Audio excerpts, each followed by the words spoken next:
The winner of the $75,000 2012 Gordon E. Moore Award in the category of Medicine and Health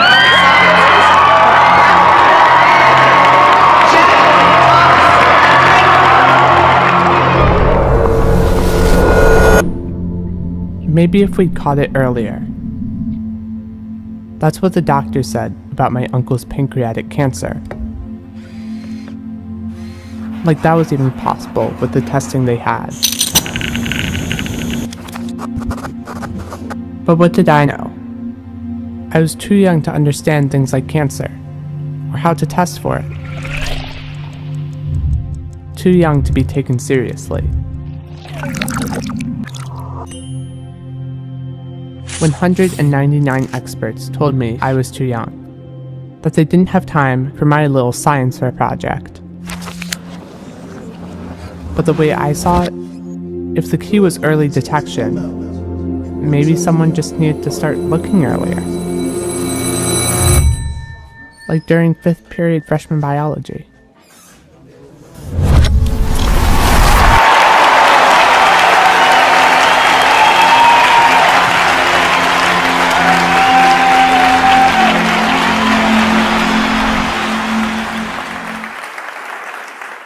So just a bit of fair warning, my voice is a bit under the weather, so we will get through this together. However, I have some water on hand. So a running theme of this conference really has been innovation, and nowadays what conference isn't about innovation?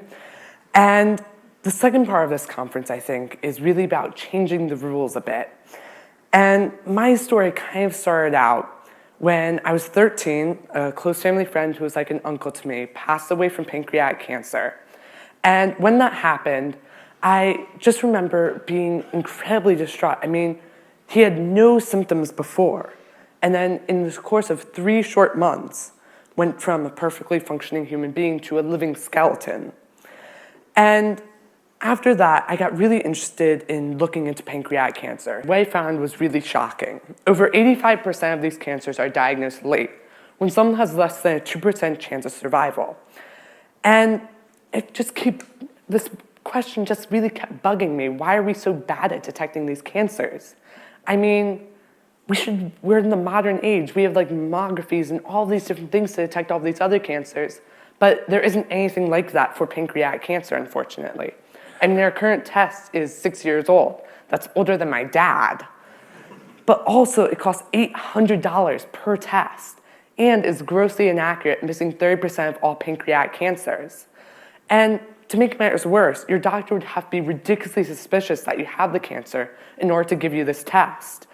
And in addition, one more thing piling on to the badness of this test is that it's not covered by medical insurance. So it's not really an option to any lower income patients.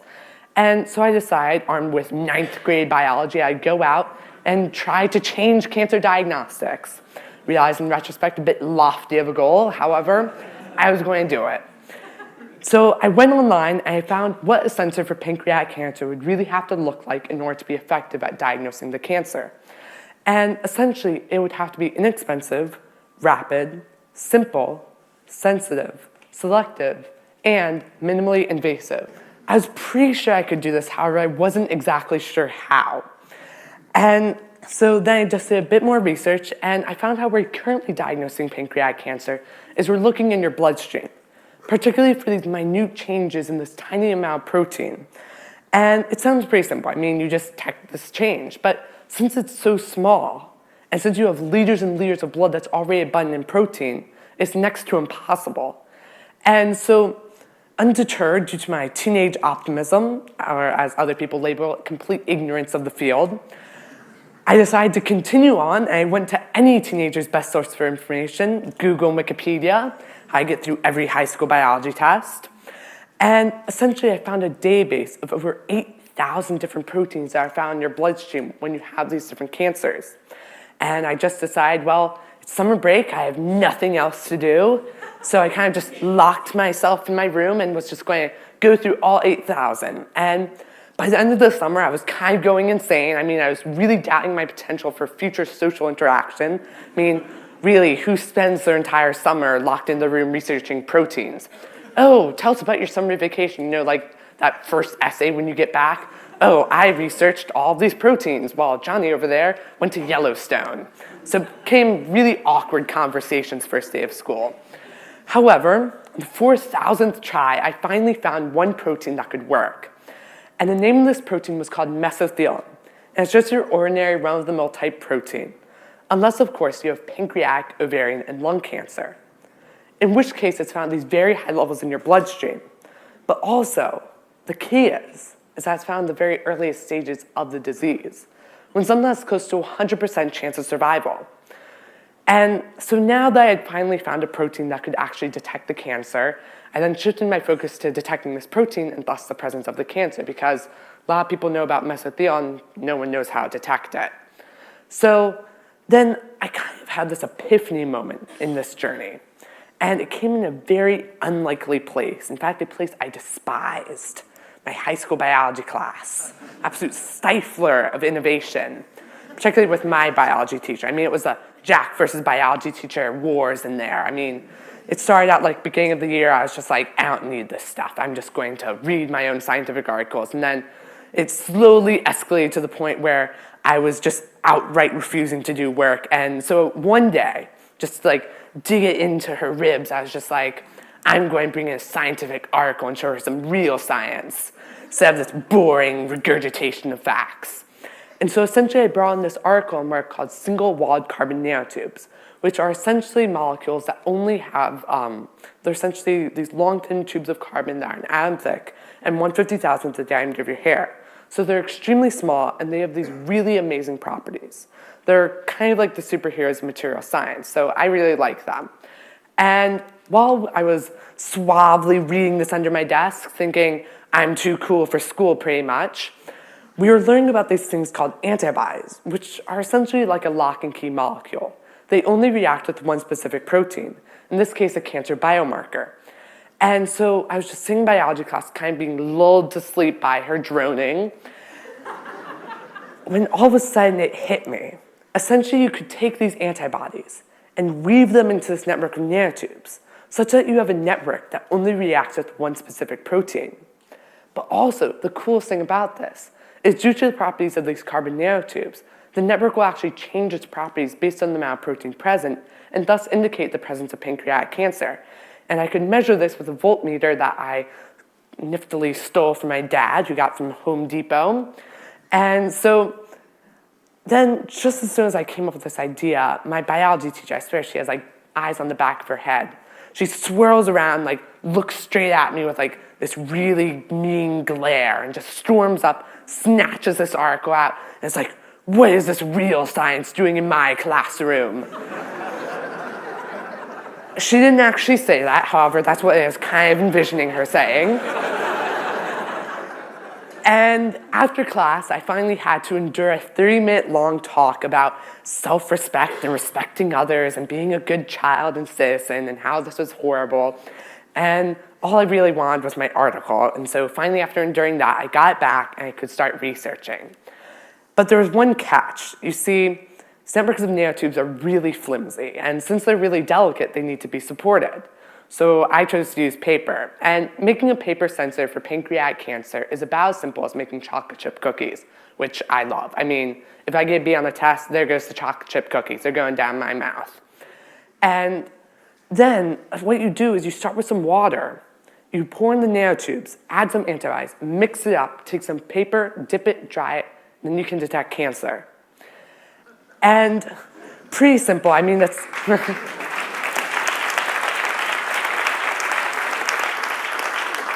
that's a pretty grossly oversimplified version. There's a bunch of other horrible things I kind of scratched my eyes out while doing, such as culturing cells and doing Western blots and stuff.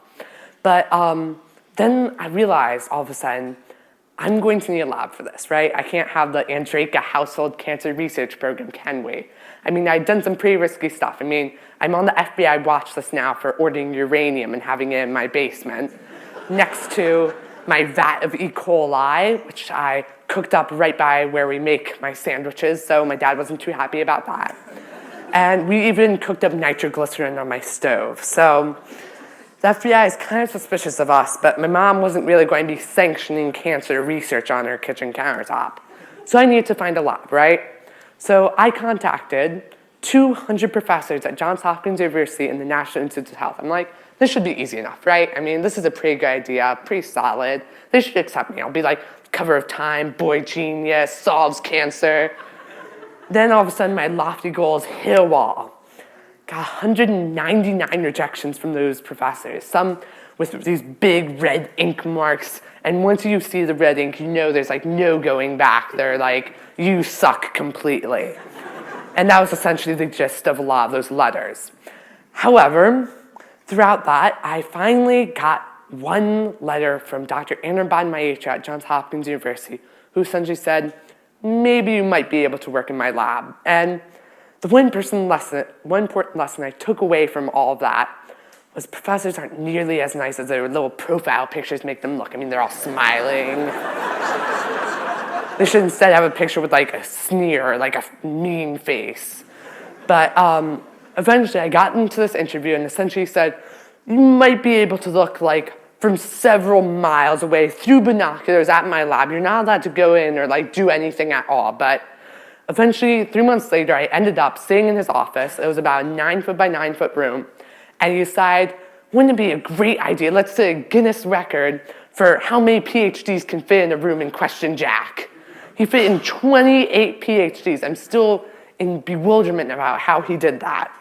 And they all crammed in there, and they were just firing these questions at me about my procedure and how I was going to do all these different steps. And I was kind of like pinned against the wall, like sweating out for an hour, guessing C on every question like I did on my PSATs the other day. And finally, I got through that. I finally got the lab space I needed. I could finally start working. And as soon as I started, I realized I was absolutely hopeless at lab research. I mean, first day, we were supposed to culture some cells. I mean, easy enough, right? They're like, there's no way he could screw this up. I sneezed in the flask. I'm like,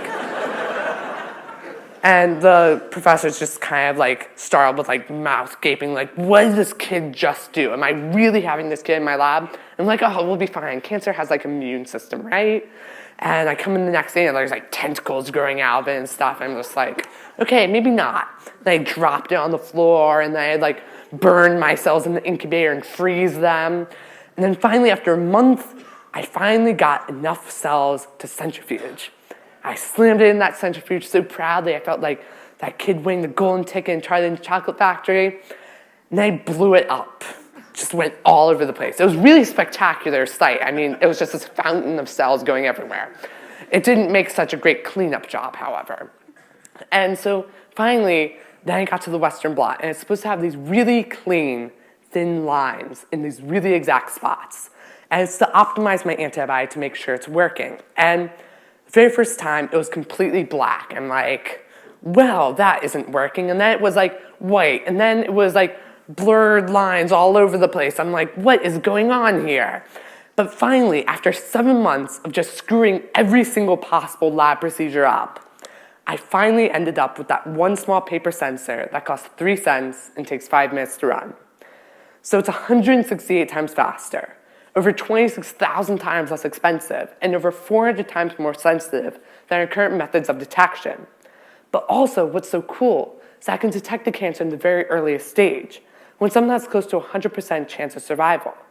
And the coolest thing is that you can switch out that antibody and detect an entirely different disease, ranging from Alzheimer's to other forms of cancer, even HIV, AIDS, and heart disease. And so far, it has 100% accuracy. So my one hope for the sensor is that in the future, everyone can have that one extra moment with that one uncle, that one parent, that one brother, their loved ones, and hopefully make the world a better place. And throughout this journey, I faced a lot of adversity. I mean, 199 people told me no. My own parents told me no. They're like, this is a bit risky for a science fair project. Maybe something simpler, like maybe Mentos and Coke. I mean, that's pretty safe, right? At least they didn't tell me to make that papier-mâché volcano. However, one of the greater adversities in this was paywalls. You see, a paywall essentially says, in order to read the scientific article, you have to cough up $35. And 90% of all scientific journals are locked tightly behind these paywalls, making them completely inaccessible to youth like me. And because of this inhibitive cost, I couldn't get access to a lot of these articles. And so, like any respectable teen, I decided to pirate them. However, when that didn't work, I tried to email the professor, and then they're like, well, the journal owns our copyright now, so we can't give it to you anymore. And so I was like, a professor can't give me his own research, but whatever. Eventually, I broke down and paid $35 for those articles. I begged my parents to. And then I found out they had nothing to do with my research whatsoever, and I just had to throw them in the recycling bin. And so this isn't just a problem for like teens like me. I mean, think, if a Katy Perry single costs 99 cents and a seminal science paper costs $35, there's a problem there, right? And that's one of the big problems with teens today is there's this fundamental disconnect between us and science. I mean, we just can't get to it because we just can't afford it anymore. And Harvard University recently released a statement stating, well, we just can't afford these articles anymore. Continuing on their current financial footing is just untenable. We can't do it. And when Harvard University, the richest academic institution in the world, can't afford its research articles, how can you expect a teenager like me to do that? And what does that say about the world of academic publishing, the flow of information, and accessibility of knowledge when Harvard can't afford it? I mean, science benefits from the open flowing of information, not closing them behind these paywalls. Because by using these paywalls, we've instituted this really rigid class system. We have the scientific upper class, where essentially people can afford those articles. They work at corporate laboratories or they work at a wealthy scientific institution. Then we have the knowledge middle class, people like you and me. We don't work at those scientific institutions. Well, maybe some of you guys do, but I don't. And so we can kind of look at the abstracts from afar, but we can't get access to that information. And then there's the knowledge underclass, those who have no access to the internet whatsoever, and pretty much no access to knowledge then. And so essentially what's happened is we have this really fierce knowledge aristocracy, where essentially 0.008% of the population is the only ones who can access that information. That means we take all of the city of New York, pick 80 people off the street. Those are the only people who can read those scientific journals. And then everyone else, no, you can't read them. I mean, that's just ridiculous. 80% of the population doesn't have access to the internet. And when we deny people access to the internet, we deny them to one of the greatest equalizers ever, information. And so, but imagine we could live in a knowledge democracy where regardless of where you're from, whether you're from Morocco to Mexico, China to India, it shouldn't matter how much money you have, whether you're living on less than $1 a day or if you're a billionaire. You should have the exact same access to information. And so just think, I think we can all do this because if a teenager didn't quite know what pancreas was when he started this, could find a new way to detect pancreatic cancer, just imagine what you could do. Thank you.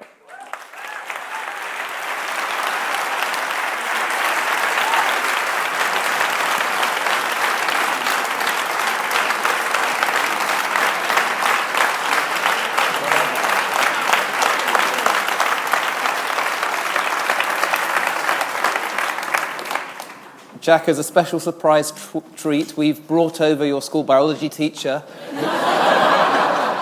That must be really awkward. Like, everyone's like, wait, weren't you his school biology teacher? And she's like, oh, no, not at all. So let me just ask you what happens next. So you make this discovery, but you don't have a pharma company behind you. You're kind of freelance in a lab. Yeah. So what's happened since then? So currently I have the international patent on this technology, and right now I'm actually in talks with a lot of big pharma, a lot of big biotech companies about getting it on the market as soon as possible. However, the one thing that I want to make sure that doesn't happen is that this gets shelved and not put on the market. And so what's happening is I'm kind of putting away all of like the monetary gain that I would get from this. I'm putting that into instead hopefully getting it on the market as soon as possible, kind of using that as a bargaining chip. Because really, this is about saving lives, not making me some money. So who are you working with to make this happen? So currently I'm working with 4 different biotech companies. However, I have non-disclosure agreements, so I can't mention them, or else I'd get like assassinated or something. I don't know. And you're still studying? Yes, I'm still in high school. I took my PSATs yesterday, so still like kind of stressed out about them, like freaking out. It's still in the SAT mode. But yeah, so pretty exciting. And for you, Jack, what's the next step? So what I'm currently working on is what's called the Tricorder X Prize for $10 million. So it's to develop something the size of a smartphone that you just pass through your skin and will diagnose any disease instantly. And so there are 300 teams competing for this, and my team is the only one of all teenagers. So we're going to be going up for it because teens versus adults. I mean, who doesn't want to watch that? We can